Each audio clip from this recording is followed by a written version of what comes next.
Hey guys, thanks for listening to the Spiritual Grind.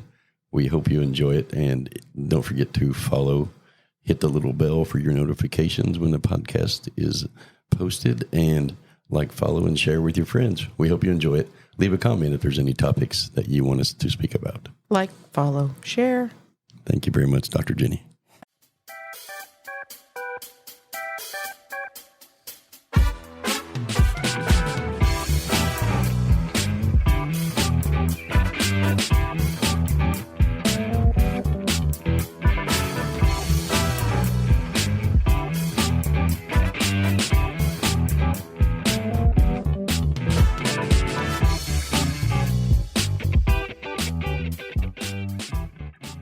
Good morning, everybody. Welcome back to the Spiritual Grind. Good morning. Pardon the rubbing on the microphone. We have a cat in our lap. We have the producer in the house. And now she wants to be crappy. No, our Paul's stuck, and she thinks I'm trying to move her or something. So. Oh, okay. Well, good morning, everybody. Welcome back to the Spiritual Grind. We appreciate you're here. Yeah, welcome back. We're here listening, believe it or not. We hit all new levels of downloads last month that we've never hit. Nice. I'd be curious to see what this month does. Yeah. You mean February? Yeah. Going into February? No, I mean January, by the end of January.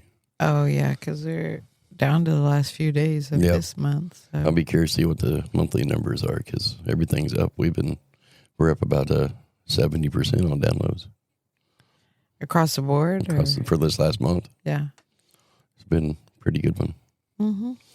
So I have a good topic for today. Do you have a topic? Do tell. No, I usually just try to come open-minded and, you know me, I'll talk about anything. Yeah. I'll just channel it in.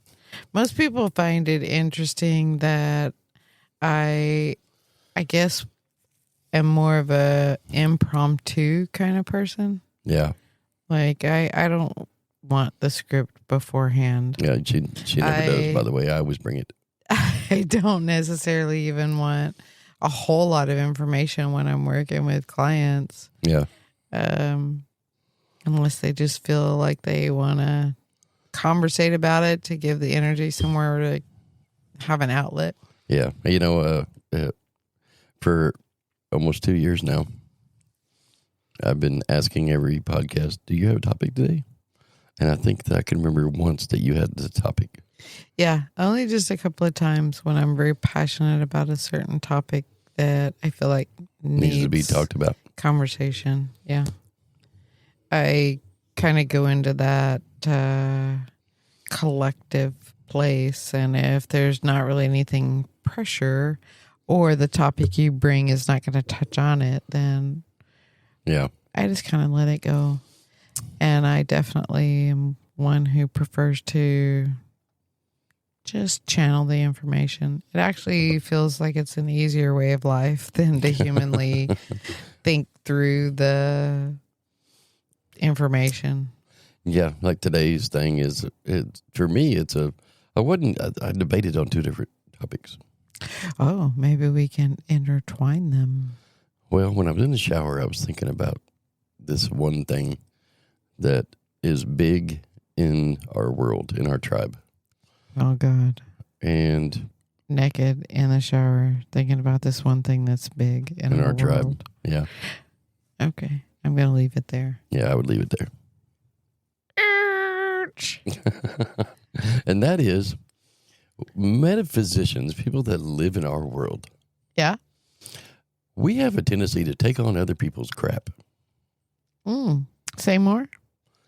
Say, for example, we have somebody that comes in our world, and they bring negativity to us, but we're safe. I mean, like the example that I have in my head. Yeah. And what brought it up this morning was a conversation we had this morning, but it wasn't about that person. It was about the previous person. Okay. And what in my world allowed me to bring those issues into my life? I didn't bring it in. The other person brought it in. But I accepted it. And then I tried to take it on my own and help him. Yeah. But why did I do that? Because I noticed that trend in people in our tribe, because we're loving and caring. We want people to feel the way we feel and live the life that we live. Mm-hmm. We allow the negative, like we want the positive. Right. But we allow the negative and then we try to fix the problems. And why do we do that as metaphysicians? I know a lot of the people that I've met in this world now for years do the same thing. They take it upon themselves to fix other people. Yeah. Why? Is that rhetorical? No. Oh, you're asking me. I'm asking why. you what your input is on that. Okay. Yeah. Which, for sure. In turn, by the way, you got your PhD in a metaphysical topic so you can help people. Right. Yeah. No, that's right. But what I think we have to understand as healers, practitioners, and metaphysicians is we're not actually doing the healing. Okay. What's actually taking place is that we are helping the person remember that they're doing their own healing. We're just helping them refine the vibrational frequency so they can recalibrate their own system and bring back online their own healing. Everybody does their own healing. Yeah. The different people that you come across in your path, we call practitioners and healers. The different modalities that people bring into their daily regimen, excuse me, are essentially just permission slips that you covertly are giving yourself to make it okay to be healthy. Okay.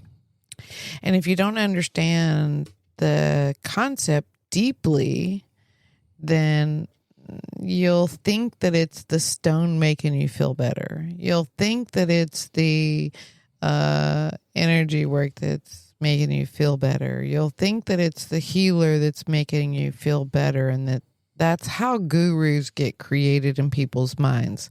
That's how people get put on pedestals, because they think that person or thing has actually come in and healed them. Okay. And that's not what's happening at all. Okay. It's basically the You're taking this deep. I can already tell. It's basically the encoded permission slip to give the person a loophole to heal through, because most people don't understand and aren't yet recognizing how powerful of an individual they are. So let's take it down scientific real quick, and I'll give you a little scientific blip. Okay. If you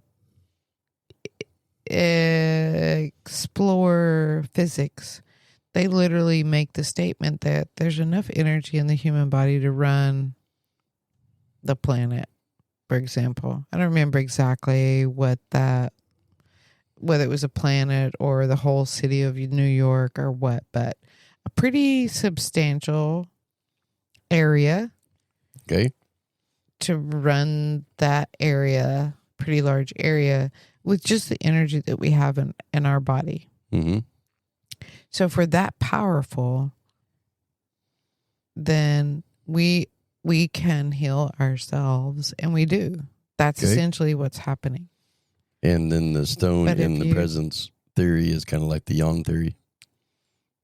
You know, when one person yawns, everybody yawns. Say more. Like you're talking about, like when they have a stone in their presence and they think that the stone is what's doing their healing. It's really their higher self or whatever doing the healing. But that doesn't answer the question of why do us as humans and metaphysicians facilitate them bringing negativity into our world just so we can fix it. Right. So I'm getting there. Oh, okay. I'm sorry. Did I interrupt?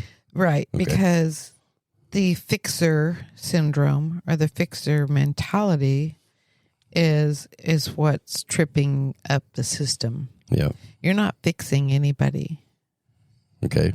And so until you get to a place where you realize that you're not fixing anyone, you're going to keep being shown that and be mirrored that in your reality of more things that you have to fix, because that's a belief pattern that you're running in your own blueprint, is that I am the fixer, I'm the healer, I'm the practitioner, and I got to fix this person because they've come to me asking to be fixed. Okay. So when you get to a place where you realize I'm not the fixer, I am the frequency reminder, and that they're actually fixing themselves, and you release that out of your belief systems, then the expectation of you having to fix people or being expected by your own self to fix somebody, it will feel different. Those people will still show up because you're the one that's to remind them of the frequency that they're looking for, but they'll show up and it won't feel like you're looking at it from a perspective of, why are they bringing me their negative stuff? And I felt so moved and motivated to do X, Y, Z. They bring you their stuff. You're looking at it and helping them put in place potential permission slips or modalities that will circumvent the belief they have in place, because they're not at a point yet where you can say to them, listen, you're going to fix yourself. I am just going to help you find the frequency of that, of doing that. Because a lot of times when you say that, they've got that concept covered up so deeply with self-esteem issues or confidence issues or not being able to recognize their own power that they won't be able to hear that statement by itself. Okay. So what you're doing as a healer is you're listening to, and you may not even realize as healers, you may not even realize that this is what you're doing. You're listening to their stories. You're listening to their conversation, and you're finding out what modalities might speak to them based on what they're doing. Okay. It's very similar to what, like, I'll take you for an example, being in sales. When we were managing the apartment complexes and you had someone come in, you find out what the must-haves are. Right. And then you sell them on the must-haves and you soften the I don't wants. So you're basically finding what permission slip can I resonate with them to get them to see that the product I have actually will benefit them. Yeah. Right? So as a healer, as a practitioner, as a metaphysician, you're going in and you're listening to what modality, what things can I bring into their world for them to try that they may resonate with, that gives them a permission slip to get out of their own way, out of their own monkey mind, to bring in that empowerment of healing themselves so they can actually feel, see, hear the frequency of their natural state of being, of healing themselves. Okay. They just miscategorize it as, oh my God, I went and had a session with James and I walked away feeling so amazing and my whole reality has now changed. They don't realize that they did it. You just helped them find the frequency of it by working through tools, techniques, modalities that resonated with them that they could hear and would listen to. So you're saying that when we take on things, or what I'm viewing as taking on things, is just facilitating. Well, yeah, you're facilitating on the back end of things. Okay. But the reason it's showing up in your reality as, why did this person come into my reality and their negative garbage come with them? Okay. That's because your perspective is that you're a fixer. Yeah. And so the universe says, okay, you've got a belief in place that says, I got to fix everybody's crap. And that's what the definition of being a healer, metaphysician, or a practitioner looks like for you. You have it defined that people bring me their garbage and I fix it for them. And as long as you have that in place, the universe is going to say, okay, well, here's someone else with their garbage bag full of crap that you're going to need to fix. So, I went down this rabbit hole in the shower with myself. Did you drown? No. Is that because you took your floaties in with you? My fat stomach kept me from going down the drain. That's a dig at me, y'all. Because this morning, let me take you down this quick trip. This morning, my loving husband and I were talking about insulin and sugar and all of that. And I said, well, when the insulin doesn't have anything to do, it's just kind of stockpiles. And he said, well, where does it go? And I pointed at his belly with a mild gesture of my hand around his midsection. And I said, well, it goes into the fat. And So what would y'all think about that? That was 100% pointing right directly at my fat stomach and labeling it fat. No. So no, I was pointing in that part of your body because that's where most of the fat storage pockets live on everybody. Mm-hmm. Clean it up now. So that's why he made that dig. But anyway, so when I was in the shower going down this rabbit hole in my mind, I was thinking to myself, what is the benefit to myself? Why do I do that? Why, because like the FBI and those kind of people and people in crime, they're actually a personality disorder that they label as the hero syndrome. Yeah. Because like the firefighters that set fires, the firefighters, they'll set fires just to put them out just so they can be the hero. Or paramedics and nurses have been, and doctors have been, there's been a whole lot of cases in the world where they make people sick just so they can make them heal, just so they can heal them. Yeah, I lived that story. Yeah, I know. I remember that story. Yeah. But I didn't personally. I wasn't the person, but it worked side by side by somebody. That was doing that? That was doing that. Holy cow, I just burped that black seed oil. Oh, my God. Yeah. That burned. Anyway, black seed oils make you burn. Just so you know. Burning down the house. And so I'm thinking to myself, is that a form, us allowing this to happen and us going through the, facilitating the healing? Uh-huh. But why do we have it? Because I'm talking on a different level than what you're talking about. I get it. I get it spiritually. I understand what you're saying. Okay. But us as humans, we will, we will go through in our own mind when somebody brings problems to us. Mm-hmm. We go through the story in our mind. That's what we do. We do that a lot.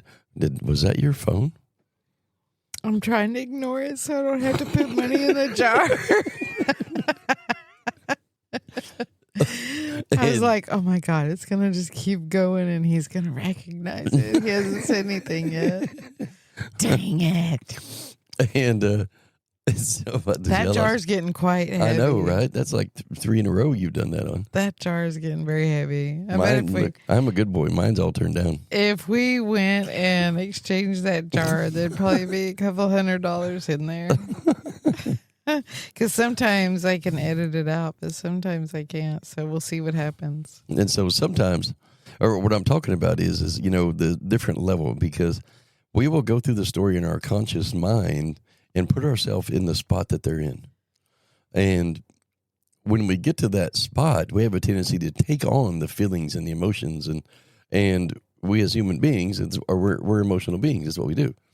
But when you create a story in the conscious mind, we are taking on that emotions and that feelings behind it.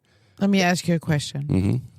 Are you taking on the emotions from that being, or is that experience stimulating an emotion within you? How do you know the difference? No, it would be your emotion based off your beliefs of how it works, which is how, as healers, and this is exactly where I was going. And so when we put ourselves in the story and we live the emotions, we may have a different emotion than they are doing it, which is what puts us in the place of, oh, I could handle that differently. I would do this differently because my emotional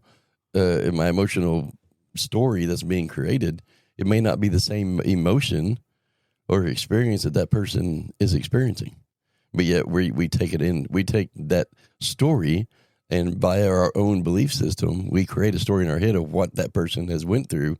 But yet it's not the same. It's not the right story because our beliefs are probably different than theirs, and we know our belief creates our reality based off historical events and what beliefs that we have, and so we have a tendency to come across as, because for us, almost always when I have talked to anybody and I put myself in that spot, my emotion is not the same that they're showing me. And so when you say you put yourself in that spot, when I go through the story in my mind, kind of try to put yourself in the shoes of that person having had that experience, right? It brings up an emotion for you, and it's not equaling maybe what you see in their aura, or and it's definitely not as big as people when they bring us problems. And we go through that story in our mind. The emotions for me, are never as large as the problem that they're telling me about. And so it's like I can see the emotions you feel or the emotions you see in them. Well, I guess so. To clarify, so when I go through the story and I have my own beliefs or my own patterns and programs that dictate the emotion that I'm based to the attached to the story that I'm creating, doesn't match theirs, and it definitely is much smaller. And so because we didn't actually live it, but it also people will bring problems in the same subject, and they'll bring I'm trying not to throw anybody under the bus. Well, give them a fake name. And so if we have Bobby Joe taking on the neighbor's alcoholic problems, and they put themselves in their own mind in that story, and then they can honestly say to themselves, why don't they just stop? Right. And so because the emotions are different, the stories are different, that's where healers come into play, and why we have this not a complex, how we accept this level of responsibility of others to heal them. And you facilitated, the conversation about how that healing works, but in our own mind too, because that I believe healers heal in more than one way. We heal spiritually, we heal emotionally, and we heal humanly with people. And so our energy and our stuff behind it that shows the problem less is emitting a different energy to that person. And so we view the problem completely different, which is how we get the modalities to help heal as humans. Are you following me? Maybe a little bit. And so, because you're looking at me dumbfounded. Just processing what you're saying. So what I'm saying is when, say, if I had a client come to me and they sit down right now and he says, man, my brother, and it's always one problem after another he just keeps bringing to me. And but he just won't see that the answers are right in front of him because I tell them to him, or the solutions. Right. And it's not as big as he makes it to be. Okay. And so that facilitates a human response within that subconscious mindset that he is playing it down to them, which makes him a healer, because now he's going to have a human solution for him. And that is, well, I see it like this, you should do that. It doesn't necessarily make him his healer. Right. I didn't say that. I didn't mean it like that. I just mean it like that's what we're all healers. That's the place he's putting himself into. Whether we want to carry the title or recognize it or not, all interactions are for the purpose of bringing some healing factor. I prefer facilitator. Into that. And so we are all healers. But then we as humans will take that scenario after, they're gone from it, and then you sit back and continue to think about it. Why? Well, a lot of people do that. That's what a lot of people do. Well, okay. Whether a lot of people or little people, I'm asking why. I don't know why. That's where I was going with this question is, why do we continue to engage into it when that person is no longer in your bubble at that moment? Why do you go home and say, well, why is my neighbor an alcoholic and what can I do to help? And I go through and we take that on emotionally and we start owning it, and then we allow it to reflect and exist in our bubble. I gave you the answer. Because if you have the hero complex or the fixer mentality, then you've assigned yourself the duty that you have to fix this individual or the job is not complete for you. And so as long as the job is not complete, you won't be able to walk away and let it be. But don't just about every human, when they have some kind of an energetic connection to a person, don't they kind of put themselves into that hero spot? Not all of us. Yeah, well, I know you don't. Not all of us. But I'm talking about... It basically still essentially boils down to the definition and the belief system that you have in place as a healer. Mm-hmm. Like you've taken on, and I don't mean you if this doesn't apply to you, but those that are in that spot of thinking that they have to fix this individual or they are not a good healer or they have to fix this. They've got to fix this for this person and figure out how to fix it so that this person looks or behaves or acts the way the healer thinks they should act or look. Mm-hmm. Then yeah, it will haunt their mind and their brain, especially if something that they've given them to do is not working. Then yeah, they'll take their work home with them. They'll run themselves ragged and until they've completely exhausted themselves. And if they have a high client volume and they're doing this with 100 clients a week, essentially they're going to burn themselves out as the healer because it's not your job to fix that person. Right. Your job is to give that person different modalities, different tools to bring into place, expose them to different techniques, different tools, different things, so they can essentially devise their own healing regimen or plan that resonates with them to get them from a place of not feeling so good to feeling better to better to better to better. So if you're taking on all of that, their baggage, then yeah, you're kind of going about it in a not so healthy way. And it basically boils right back down to, what is your definition of a healer? What is your definition of the job description of that title? And if you're thinking that you've got to fix everything for everybody, then yeah, you'll take it home and you'll continue to ponder it and you'll continue to play it out and you'll continue to ask yourself, well, God, why would this person want to go around feeling like that? Or because we see it all the time in people. But yeah, they take on other people's problems in life and try to fix everything. Yeah. And so, I mean, that is a common issue. Yeah. In humans, in human experience, period. Right.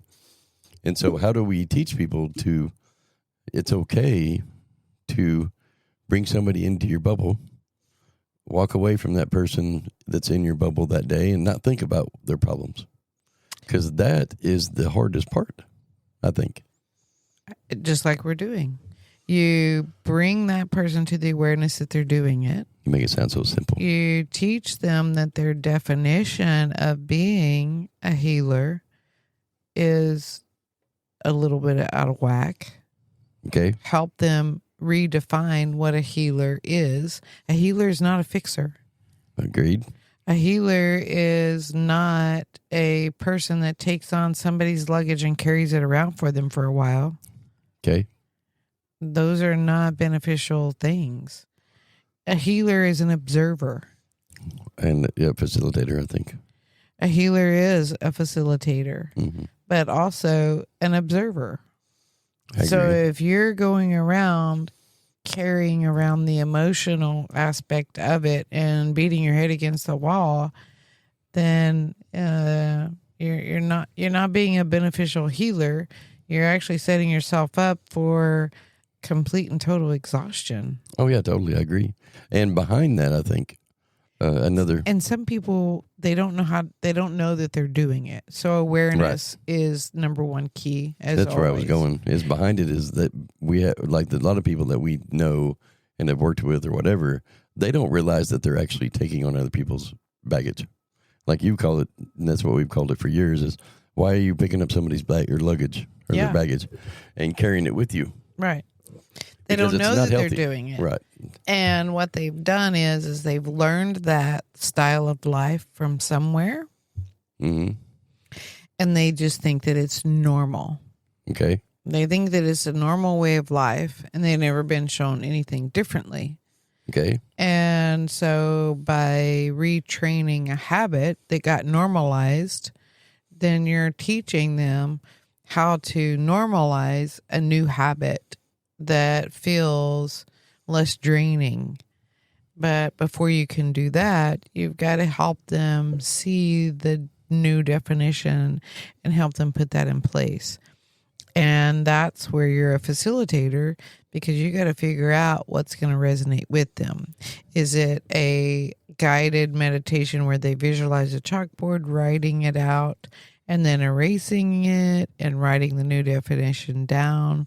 Is it literally sending them home with homework where you tell them, like a teacher mentality, go home, write this down 5 times, cross it out, rewrite it with the new definition, and do that repetitively until it's a habit? Like, you're figuring out what will help them integrate the new definition so that it creates a new perspective of what that title or being that character means as far as a job description. Go home and write a new job description, and then read it every morning when you get up and every night when you go to bed.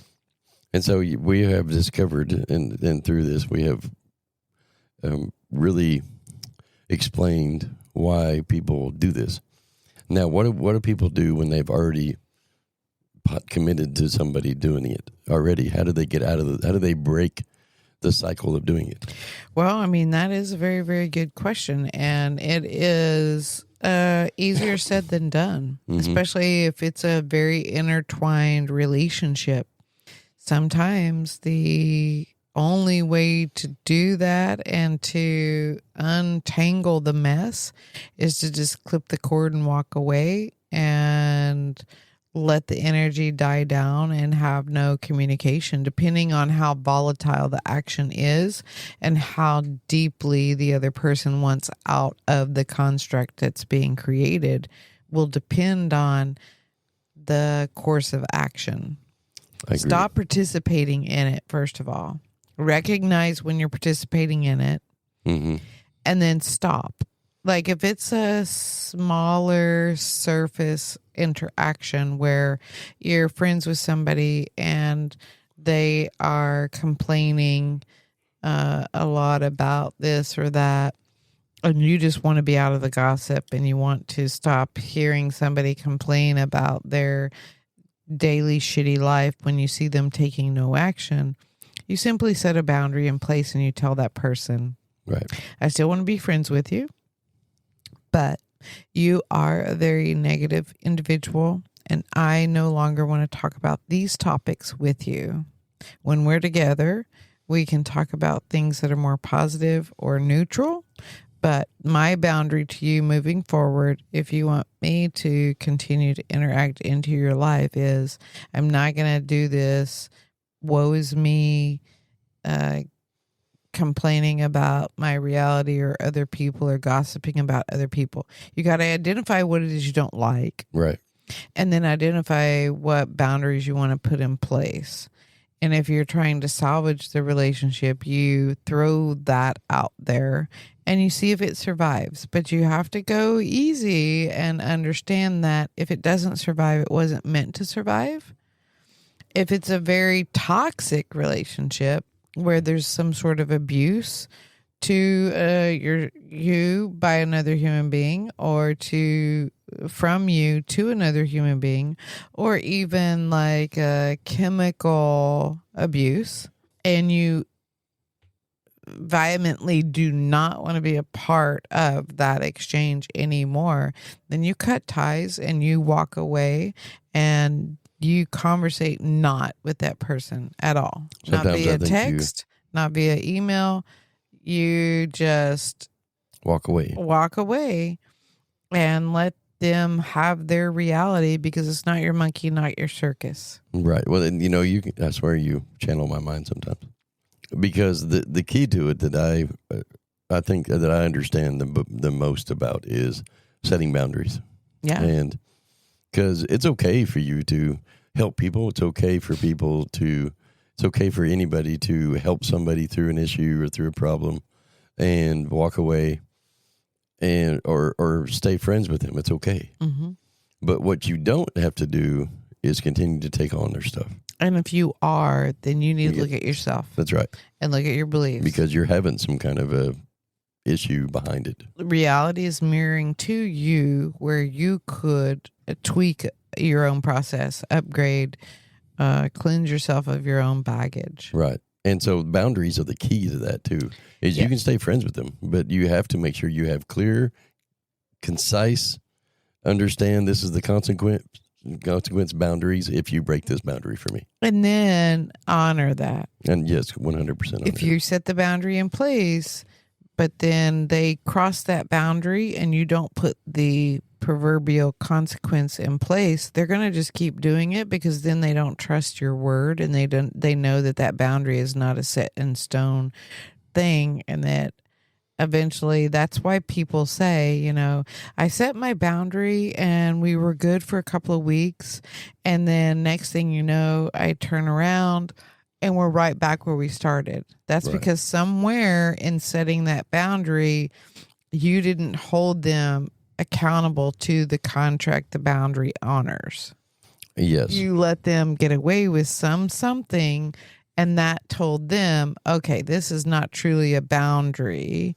This is just a temporary picket fence, and I can walk through it when I let enough time go by. Right, because the reality behind it is when you set a boundary and you don't hold the consequences of that boundary, you have now just become an influencer behind it. Well, yeah, and not only that, but then that person realizes that you're not true to your word. Yeah, and it just creates bonds. You're just lip service, or you're just talking because you're upset or bothered. And I want to just address one thing, too, because some people will be like, well, isn't that passing judgment if I set boundaries, because I don't allow that person to just come in and be who they are or what they are? There is very much a difference between judgment and setting healthy boundaries. Yeah, I totally agree. And the intention behind it is what sets that apart. Right. And you can allow people to be themselves. That's right. With boundaries. That's right. You just have to make sure and understand that because when somebody's acting out of line and they're in your bubble, mm-hmm. You're allowing that to be in your bubble. And so once you set a boundary, then that boundary becomes the law for that relationship. Right. Especially when it's clear and concise consequences. Yeah. That's the guideline that you're willing to, because essentially what happens when you set a boundary is that you now have taken on your power and you say, you know what? I am no longer going to live in a life where it's happening to me. I'm going to live in a life where I create what the guidelines are by which I choose to live. Right. You're more than welcome to continue to act and behave however you want. I pass no judgment on you for that. You're just not allowed to do it in my bubble anymore. Right. Right? So that's what the difference is between judgment and setting boundaries. Right. If you can imagine yourself, you have this little bubble around you. And there are certain rules that you get to put in place inside this bubble that allow you to maintain your self-worth, your self-respect, your confidence, and you can set the tone for how people get to treat you. And those are called boundaries. Yeah.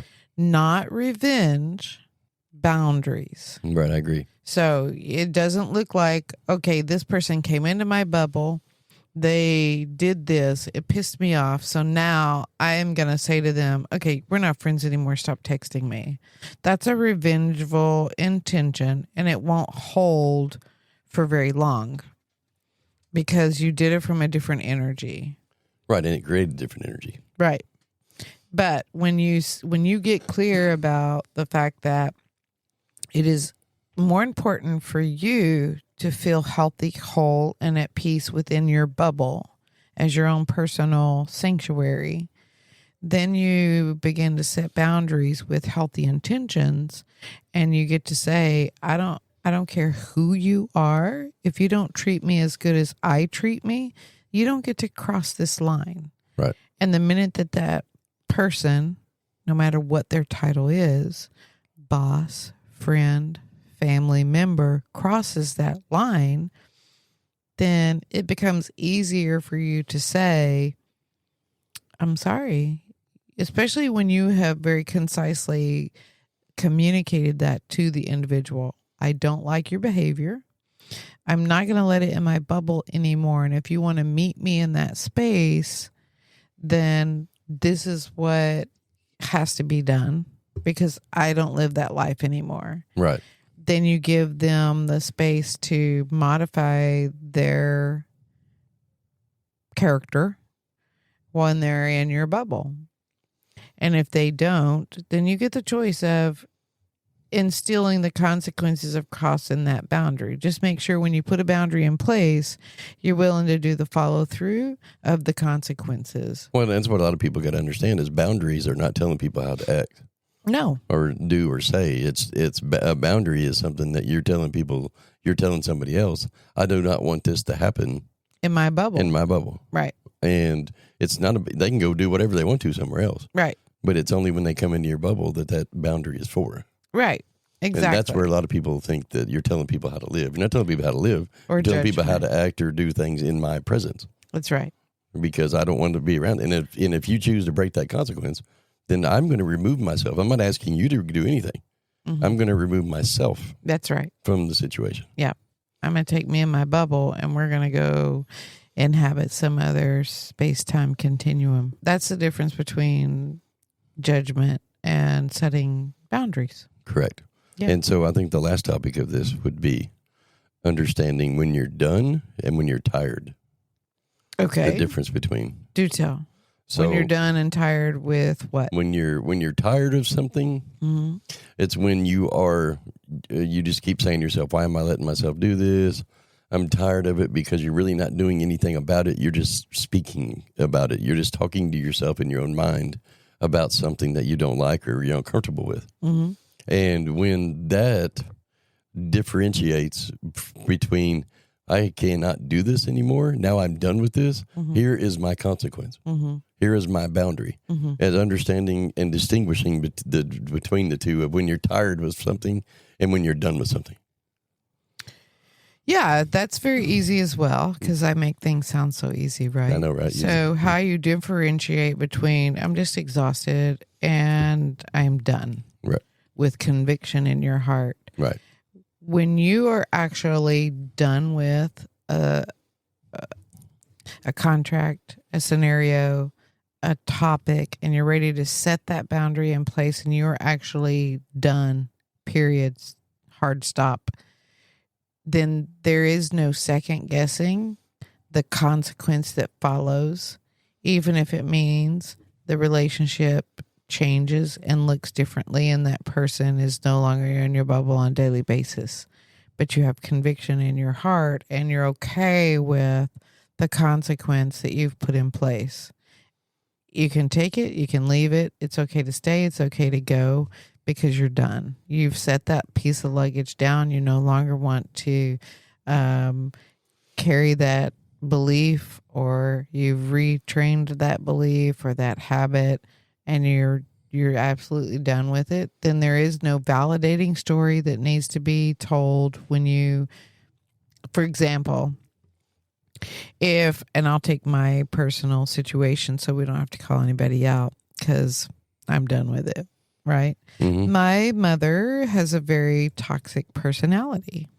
Toxic. And she likes trauma drama. And she's a bit heavy on the narcissistic side. Everybody is to blame for the bullshit that goes on in her world. And I got to a place where I first was so tired of it. And I just thought, oh my gosh, I can't do this another day. But I was swimming around in that honor thy parents, respect them. You can't tell your biological mother to how dare you go against the fuck royal off. or the royal expectation to love your mother for everything they do. How dare you not love your mother forever, and how dare you tell your mother to fuck off? That's so rude, and you're such a shitty child. Yes, you are. I was so tired. I was so tired of the toxic environment. Yeah. And I finally got to a place where I was done with that societal taught belief that was all entangled in. I've got to respect this person because they carried me in their womb and they are my blood person. But they get to misbehave and they get to take part in some whatever the hell she's doing. And I have to just accept that into my bubble.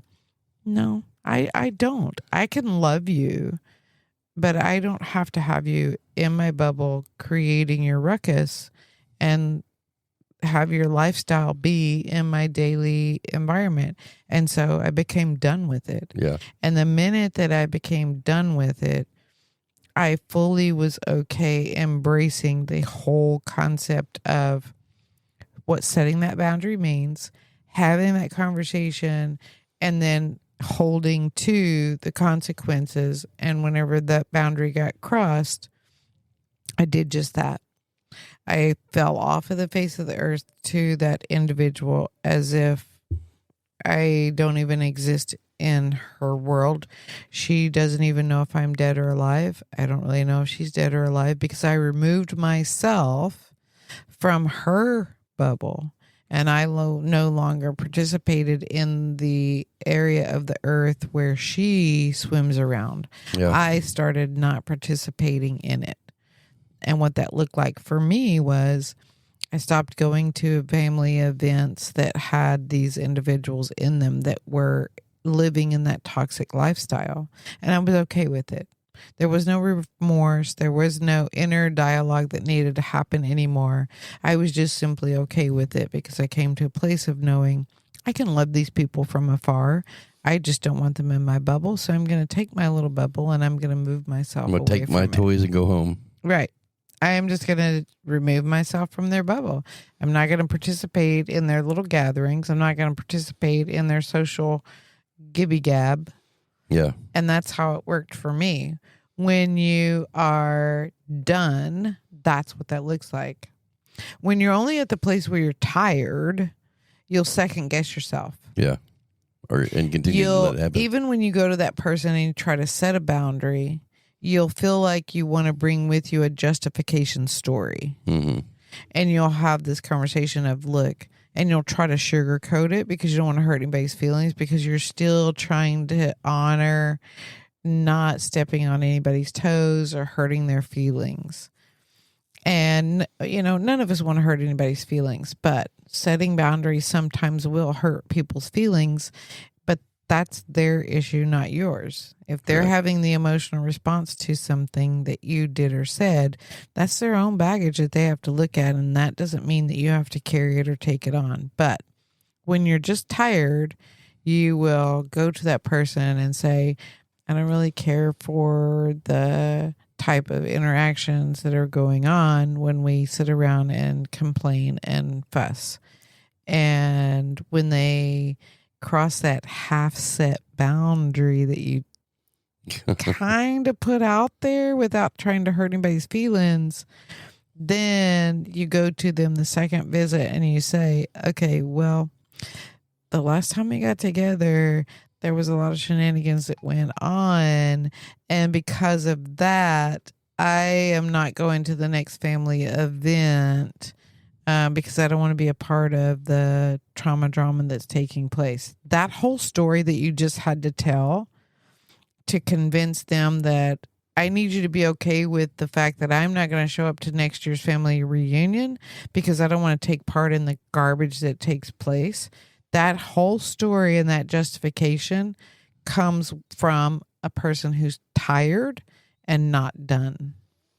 When you get done, you won't need to drag around the story. The justification behind it. You just will be like, I'm done. Stick a fork in me. That's what that little period's for. And it was drop the mic. Hard stop. I'm done. Speaking of being done, it's that time. Oh, you're such a time police.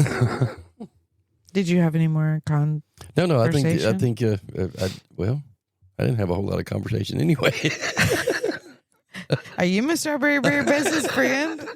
I don't know if I said 20 words in that entire podcast. We'll see when we go to edit, sir. You talked more than you think you did. Bet. Anyway, no, I'm good. I'm good with it. It's okay. Anyway, hey guys, don't forget to like, follow, and share of this podcast. We really appreciate you guys listening, and share it on your Facebook. You can share it on your Spotify account. You can do whatever. Just copy the link and put it in your Facebook. That'd be kind of good. Don't forget to check out our website, www.themerchcenters.org. And our app website is www.lucidiumworld.com. I think someday we should play a game and see if anybody can guess what's in the my phone went off during podcast change. I know, right? Did everybody? I know everybody heard this because she's going to edit it off, but she has $2 to put this in because it went off again, and she kept right on talking, so I couldn't point it out. I put it on airplane mode, so I don't even know why it's doing that. Yeah, it's still making noise. Well, we talked about this in an earlier podcast. One of the things when stuff's clearing is it's a bell that I ask for. And so something's clearing for somebody somewhere. That's why it's going off, because literally it's in airplane mode, so I don't even know why it's going off. If y'all want to have a good read, you can go on blogger.com and look up Dr. Jenny's To the Edge and Back. Yeah. That's her blog. Yeah, that's where I post all my crazy articles. And y'all be paying attention because Brains Magazine is going to be interviewing us. And it'll be on their website at brainsmagazine.com. Yeah. And we'll be in, I think, next month's issue sometime. And let's see, what else do we have going on? Oh, yeah. Don't forget, April 3rd, 4th, 5th, and 6th, we'll be in Ozark Research Institute in Fayetteville, Arkansas, at their annual Power of Thought School. We'll be in the 3-hour keynote speaker section on Sunday afternoon. Yep. We hope to see everybody there. And we'll be present there for the whole week. I think they do recordings too, don't they? They do. You can buy them on their website. Buy on the website after the fact. Yeah, you have to become a member, which is $25 a year or something. I don't know. And then they'll send you.